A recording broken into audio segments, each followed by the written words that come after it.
بەیان هاتە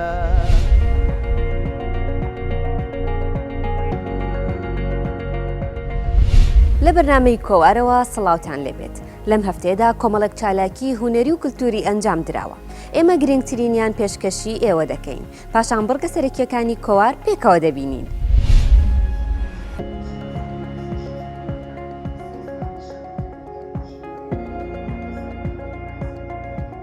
لە شاری سلێمانی و لە ڕێوڕسمێکدا کتێبی فەلسەفە و ڕامانی یارسانی لە فەرهەنگ و کۆمەڵگەی کوردەواری دای جەمال نەبەز بڵاوکرایەوە. کتێبەکە باس لە ئاینی یارسانی دەکات لە کوردستاندا.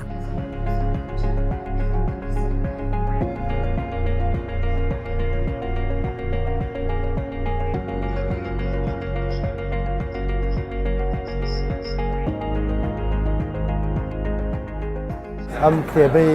بە نێونیشانی فەلسەفە و ڕامانی یارسانی لە فەرهەنگ و کۆمەڵگەی کوردەواریدا کە یەکێکە لە کتێبە دانسخەکان و باس لە ئاینی یارسانیەکە لە کوردستانە و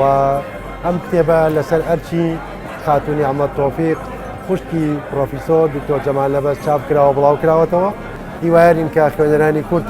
سوودی لێبینن چونکە من دەزانم کە ئەم کتێبە چەند گرنگە لە ڕووی میتۆلۆژیاوە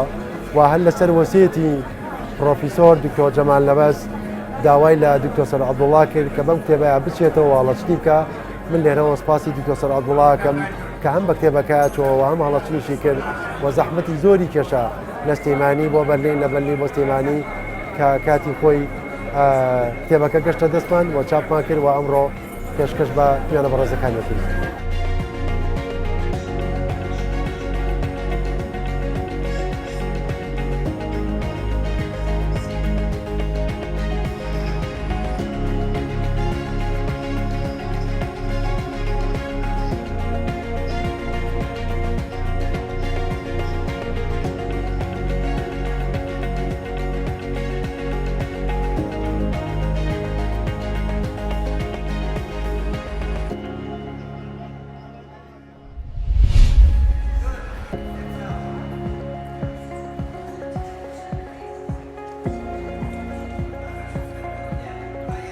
لە پێشەنگەیەکی پەیکەرسازیدا پەیکەرەکانی یەڵناز نەعیمی لە شاری بۆکان پیشاندرا. پەیکەرەکانی یەڵناز شێوە و فۆرم و ستایلی جیاوازی لە خۆ گرتبوو، هەر بۆیە بۆ جێی سەرنجی ئامادەبووان.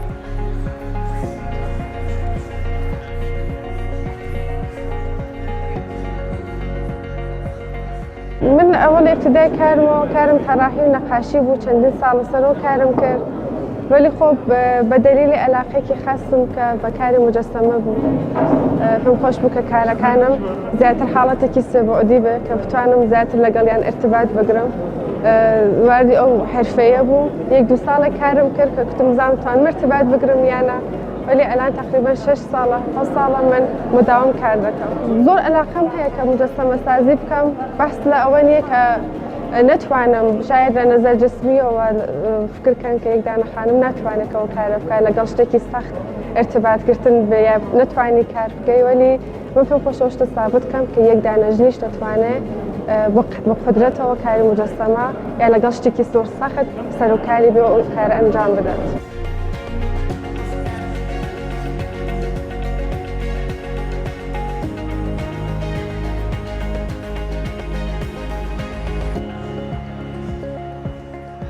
الناس خانم منعی خب اوی شکی کلو کسکرسه که تقریبا شاید 6-7 سال آخری که زحمت دیگه کار کرد، انرژی و توانایی خاصی که است. خب همش وقتی که بجین عمل نظره بگیرین که کار پیکر و مجسمه مقدار متفاوت لقل باقی بخش کرد داونه. اویش لچل حاضر اما اصلاحی که من از جین بخش کاریگری که فرفرت لده بخش هنری کی کاری که سنگینه، کاری که پر زحمته، مواد ناسی هست، متریالش بناسی، هر متریالی جوری کاری که است، یعنی به هر حال اشتو سوکاری که بیدم زمینه و تجربه فرق درست بری و بعد باشه که تدوای متد من کتوش انک شراکت تجسمی است. کارگەر بە ذهنیەتێک ئەگەر ئێمە بۆنان بژین ڕایلیستی مەقدار دوور بووگەسەوە چون لێرە متاڵایەکە لەسەر فیگۆر نییە لەسەر عنصرێکە فیگۆر تشکیلات عنصرێکە کاتانێت دەسەن حیات تشکیلات جسم تشکیلات هەرچی شتە ئەوە ذهنیەتێک مدرن شاید بە دیدگایەک مابین ئەکسپرسیۆنیزم تا سورالیزم لەناو کارەکانی هەست بە تەجربەیەکەوە سەمتاچێت لە عین حاڵە ڕوانینەکەی ئەم ڕوانینێک من بە ذهنیەت خۆم ڕوانینی پۆستمۆدرنە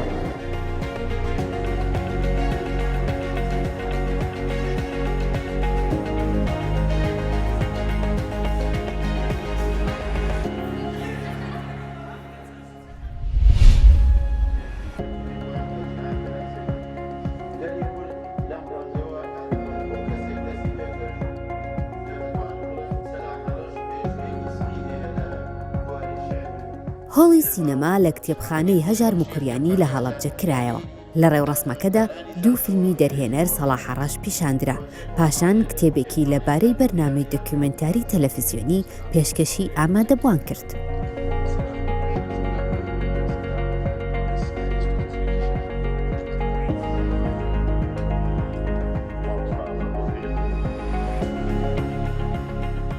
دیارە چالاکی ئەم ڕۆمان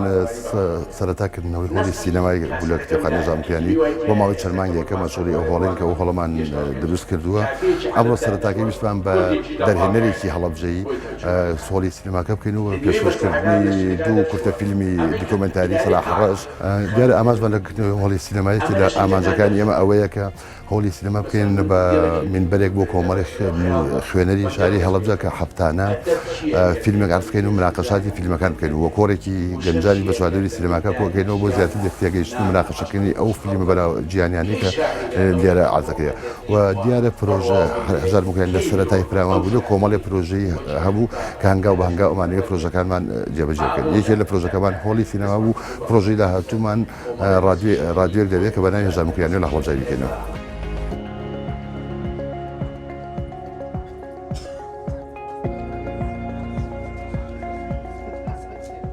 ئەم دوو فیلمێکیان من ساڵی 2012 کردم زێڕشین لەسەر ئاو دروستکردنی ئەو بەنداوانەی کە لە سنووری کوردستانی ڕۆژهەڵات و کوردستانی باشوورە ئەو سەدانە دروستەکرێت لە ئوریمەوە هەتا خانەقین تقریباً 13 بەنداوە من خۆم سێن چوارێکیانم بینی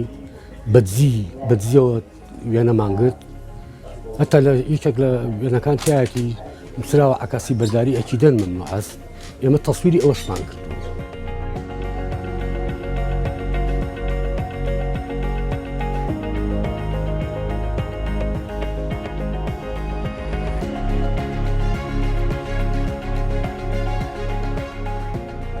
کتێبخانەکەم زۆربەی کتێبەکان بخوێنێتەوە بە تایبەتی ئەوانەی کە اختصاصی خۆم بوون ئیتر کە بخوێنم بێتەوە بۆ لە ماڵە ینی وەکو کۆترێک لەدا و قەفەزدا سزنیکەی بۆ سزنیکەم بۆ نەهێنم خەڵک بیخوێنێتەوە خەڵکێکی تر بە تایبەتی جیلی تازە ئەوانەی زۆربەی کتێبەکانی من ئێستا نییە لە کتێبخانەکانە وجودیان نییە.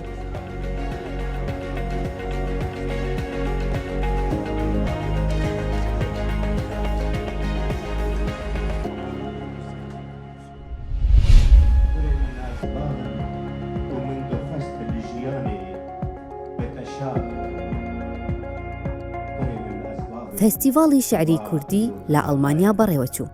ئەم فستیڤاڵە لەلایەن کوردانی ڕۆژاوای کوردستانەوە ساڵانە ڕێکدەخرێت و تیایدا کۆمەڵێک لە شاعران بەشدار دەبن. ئەم ساڵیش ناوەندی هێلینی شاری ئێستنی ئەڵمانیا ئەنجامیدا. بڕاستی ئیرۆ تایبەت ئەم نڤرنج بۆ مەهرەجانە هەلبەستا کوردی وەک یەکێتیانی ویسکار و ڕۆژنەماوانێن کورد لە سووریا بۆ ئەم هەر ساڵ vê rojê بیرتینن ji bo rewşek taybet hata li paşxistin ji bo rewşa girêspî û serêkaniyê îro dîsa me roja helbestê ji bîr nekir em roja helbestê dîsa li dar dixînin bi coşek mezin bi gelek helbestvan û rojnamavan got îro hazirin wê helbestvan hestê xwe bînin ziman em hêviya xweşiyê ji vê rojê dikin û em roja helbestê li hemî helbestvan û nivîskaran pîroz dikin.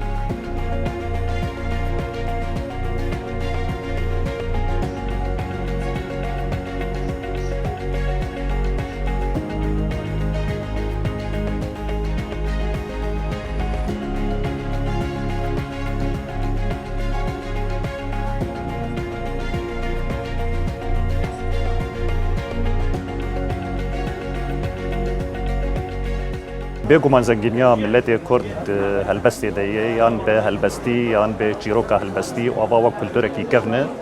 و ژمێژ دە نویسکارین مە لە هەندۆرێ وەڵێت ئەڤ فستیڤال و مەهرەجان لە دار دەخستن مخابن ji encamê vê şerê kambax û belabûna milletê me giraniyekî nivîskar û rewşenbîrê me yî zêde li Ewropa çêbûye.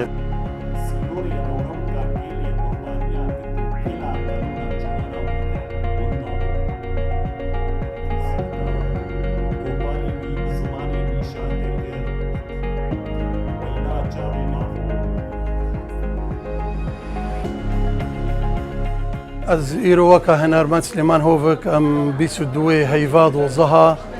جبو فستیوالا هلبستی آماده بونا بجدار بونا وکو هنرمند ام هر وقت خوازن بجدار ببن دام درد و کلو آزار گلی خوا بگهن جهانه هم بگهن حمو دنیای دا ام خدمتا گلی خوا خدمتا چاند و هنرا خوا بکن.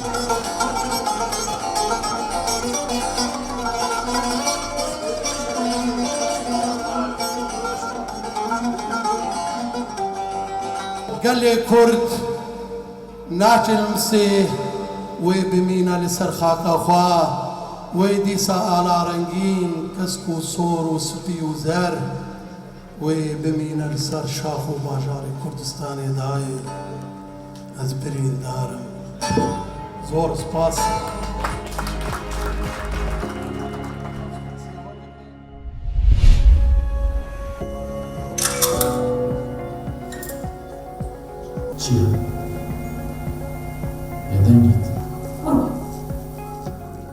فیلمی سینەمایی دەچرکە لە کۆڵن نمایشکرا. ئەم فیلمە لە دەرهێنانی ئاکۆ عەزیزە و باس لە نەهامەتی ژنێکی کورد دەکات کە بۆتە قوربانی نەریتە دواکەوتوەکانی کۆمەڵگا. بەپێشە بنابات بیت عقاب دیت. چیرۆکی فیلمەکە باس لە توموتیژیەکە بەرامبەر بە ئافرەت ئەو کولتورە کۆنەی یا ئەو کولتورە باوەی کە لە هەزار سێبەری ماوە لە وڵاتی ئێمە بە تایبەتی لە کوردستان باز لەو توموتیژیەکە کە ئافرەتێک بە تەنیا نابێتە قوربانی ئەو کولتورە کۆنە بەڵکو مناڵەکانیش ئەبنە قوربانی لەو کولتورە و لە هەمان کاتیشە باوکو دایک و کەسوکار و چواردەوریشمان بە هەمان شێوە بێتە قوربانی.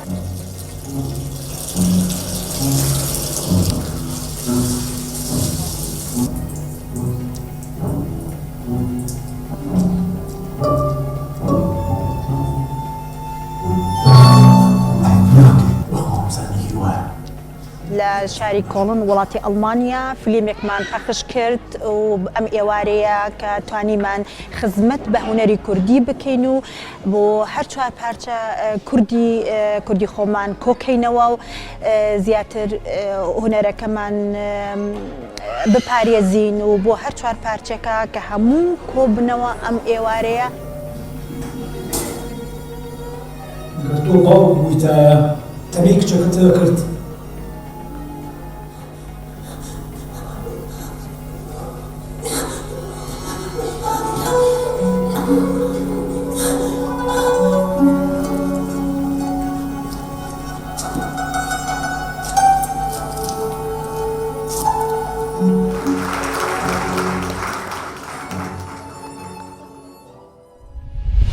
زۆر جار مرۆڤ هانا دەباتە بەرنووسین بۆ دەربڕینی هەستی خۆی. زۆر جاریش مەبەستێکی تایبەتی لە پشتی ئەو نووسینانەوە هەیە کە دەیکات. بۆ نمونە لەوانەیە کە شیکاریەکی شعری شاعرانی پێش خۆی بێت. هەر بۆیە ئێمە میوانداری مەلا عەبدولەتیف مەولودمان کردووە لە شاری هەڵەبجەوە تاوەکو زیاتر باس لە شیکاریەکانی خۆی بکات.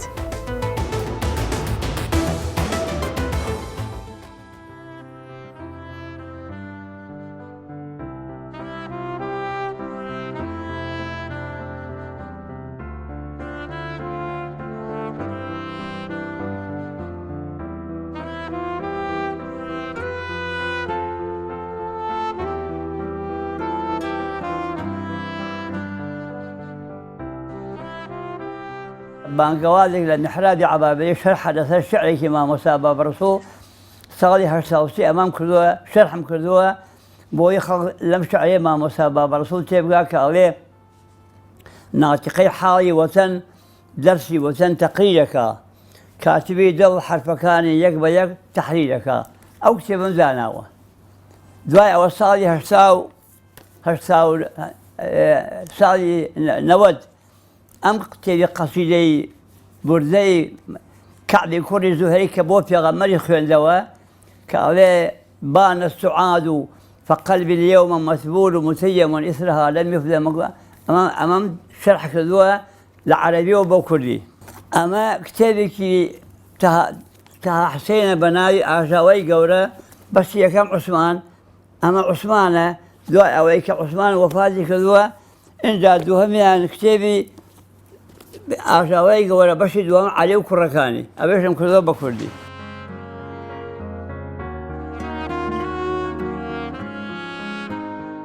اینجا نووسینانم پێ باشترە مەسەن پیاوێکو تا حەسێن عەمیدی ئوسترەی عەرەبی بووە بۆ ماوەی 50 ساڵ یعنی لە میسرە خاوەنی هەموو زانکۆکانی عەرەب تا حەسێن دایناو ئەم پیاوە پیاوێکی عالم و زانا بووە دەربارەی شیعر زۆر زیرەک بووە من کتێبەکانی ئەم کردووە بە کوردی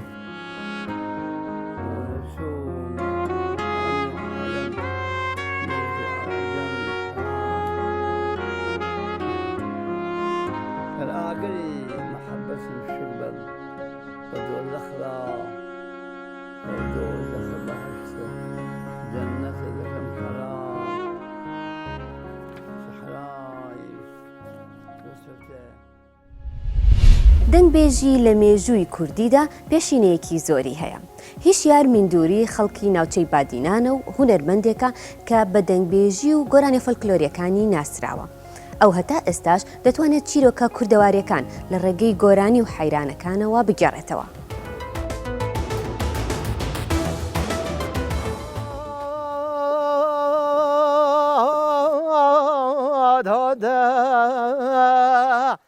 حوشا مازين يا الهري عايشي شيان هاتا حوشا مازين اي نازير سترانو في الكلوري متقالك جرا قلتي القالك جهامنا قلتي ام بيجين يعني ام دافي خود بيجين في الكلور هكود بيجين تاريخ ملتي ما انترا فيت بيتا باراستن ام همي نفسار همي كاس فيت شتيت بيجين راستي بس افستران بيجا بوچي نشتن باريزيت اما مجبوره افستران بيجا وقتي هاري كاريوي نبيت باش دوانيوي نتكرن چه جهت نبيجني ورا مثلا اف موجب تطرحان كين تو شغل تبلا افيت في الكلور ما باريزا سترانت ما باريزا اف کبرای مجبوره وقتی هاری کاری و اینه تکرن مجبوره بچید کاری که بکرد زارو که خوب به ریو بدن ایرو مگو جاوه گیفته نظری و اسمرا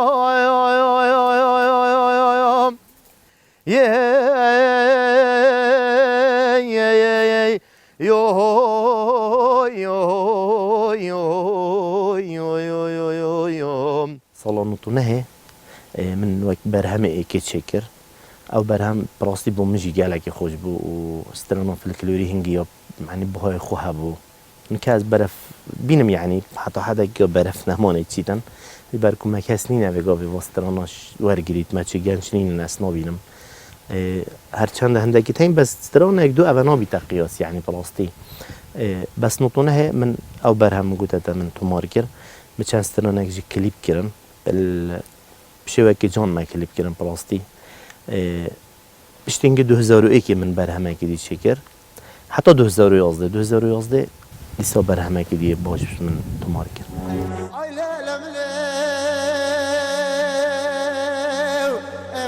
درنگرونی کامه على عزلو المدرنگرونی کامه على عزلو و واره تماشات که مثلا بگی سوارا در کدی شلاتی غربینو سالو قد دوان سوارا ماهی دوان شیلن چکی والملی واتینو عقال دوان زرابی شولی حلبینو عبای دوان شورن شولی بغداینو والعصری رمی سوارا على هوانا کچیا رمی سوارا على عدلو بس برهمتين و تقريبا 5 كليب من سترون كليب كرينية درست ومن نزيكي حشتي وتشتاك سترانا او بيرامني نبارا بتر بس حشتي وتشتاك انا ظنم قالك سترون جي منافيا بيجن براستي يعني هندك سترون مهانا قالك تخوشن بس هندك تشتي تدا دونك بيني دنيا برفره بو بالانترنت ام حميد زانين نوفي هندك گندای تدا نوفي هندك باجيراي تدا مشكلات تدا چه بوين نوفي كچاكي تدا مثلا دونشي في زماني واسترانه بيجي بودن مشاكل پیدا بن او ستران منافيا اجبر بكم هندك جيهانا سردنگي من هاتينا مجبر نكرينه او بمن خوش سردنگي من هاتي من اجبر كرين حتى حدود 8 وتشتكم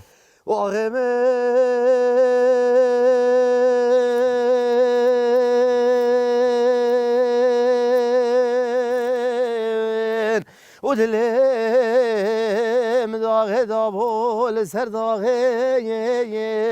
وبيه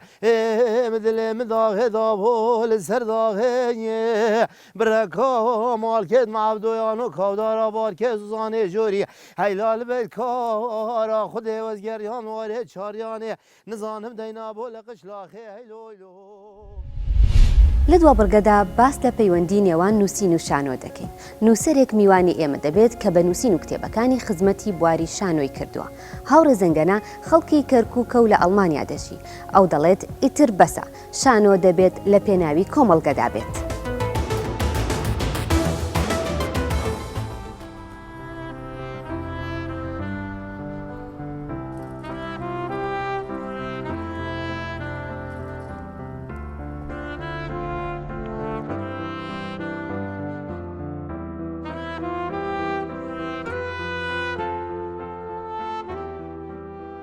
سەرەتای دەستپێکردنی نووسینم دەگەڕێتەوە بۆ ئەو کاتەی کەوا من لە کەرکووک دەرچووم بۆ با بڵێن شوێنی بەرەنگاری بوونەوەی ڕژێمی سەدام لەو کاتەیە من ئیتر هەستم کرد بەوەی کەوا دەسم بە نووسین کرد و بە تایبەت بۆ بواری شانۆ. دوای ئەوەی کەوا من کە هاتم ئەڵمانیا لێرەیە دەستم بە خوێندن کرد لە دانشگای میونشن با بڵێن ئەم دانشگایە کە پێوترێ لودڤیگ مەکسیمیلیان ئونیڤەرسیت یەکێکە لەو دانشگانەی کە با بڵێن ناوبانگێکی گەوری هەیە لە ئەوروپا.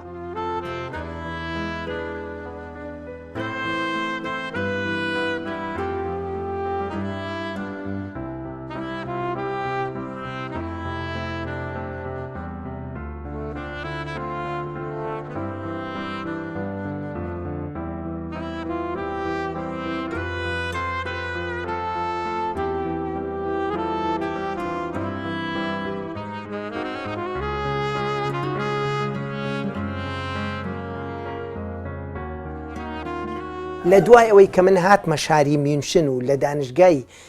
LMU دەستم بە خوێندن زانستی کرد لەوێەوە تاکو ئەمڕۆکە زیاتر لە 16 بەرهەمی بەس شانۆیم هەیە و جگە لەوەی کە کتێبم نووسیوە بە زمانی ئەڵمانی جگە لەوەش کە نووسینم لە گۆڤارەکانی ئەڵمانیا هەیە و دوای ئەوەش ئەنجا بەرهەمی چیرۆکوی ترم هەیە.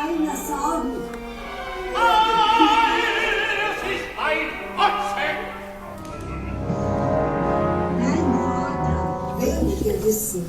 wer du bist. Und für die Freiheit immer da sein. آخر بەرهەمم کە باسی کەم بەرهەمێکی زۆر سەرنجڕاکێش بوو. ئەو بەرهەمە سەرنجڕاکێشە لەوێ بوو کە لێرەیە کە بڵێن باسی ڕوبەڕووبوونەوە کە دی بگێکنونکە. ئەمە لە ئەکتەری ئەڵمان و ئەکتەری کورد پێکاتووە. کە تا ئێستا لە ناو شانۆی ئەڵمانیدا سەختە قوربانی و جەلات ڕوبەڕوو یەکەیتەوە لە ناو شانۆگەریە ڕوبەڕوو دەبنەوە. گرنگی لەمەش ئەمەیە کە من ئەڵێم ئیتر بەسە شانۆ دەبێت ڕۆڵی خۆی هەبێ بۆ ڕنگدانەوە بۆ ناو خەڵک بۆ ئەوەی کە کاریگەری خۆی هەبێ واتە من ئازاری گەلەکەم ئازاری نەتەوەکەم ئازاری تاکی ئینسانی نیشتیمانەکەم دەکەم بە شانۆگەری و لە هەمان کاتە هەوڵەدەم ئینسانی بینەری پێ بدوێنم پێکەوە دەتوانم ئەو نرخە بدەم بە بینەر و ئەو گۆڕانکاریە لە ناو بینەرە بکەم بە دانوستاندن بە گفتوگۆ بە مناقەشە.